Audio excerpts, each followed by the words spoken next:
Біздер Оңайбай Көшеков атындағы Атырау агротехникалық колледжінің студент жастары. Қазақстан Республикасының мемлекеттік гимнінің авторларының бірі, желі сақынымыз Жұмекен Нәжімеденовтің 85 жылдық мерейтойына арналған қожалықтан шыққан дарын тақырыпты кешенді тәрбиелік шараларының жалғасы ретінде Қазақстан Атырау телеарнасынан бастау алған. Біздермен көршілес орналасқан Саламат Мұқашев атындағы Атырау политехникалық жоғары колледжі студенттерінің желі сақынымыздың шығармашылығына арналған челленджін қабыл алдық. Жұмекен Нәжімеденов является автором текста действующего гимна Республики Казахстан. Текст песни «Менің Казахстаном» был написан им в начале его творческого пути. Тогда на его стихи «Мой Казахстан» музыку написал композитор Шамши Қалдаяков. В исполнении Жамал Омаровой песня стала очень популярной, чуть ли не народным гимном. Авторы и мечтали об этом.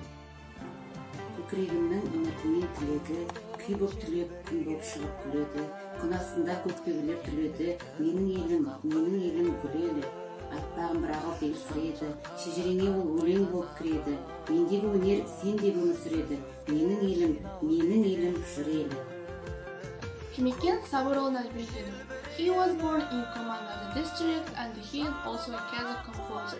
In 1956, he wrote the lyrics of the My Kazakhstan with along Shamshir Kaldayak, who was composed the music.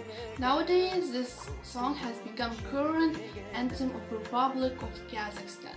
Also, Жұмекен Najmedinov is a great figure of our country, also a pride of our region.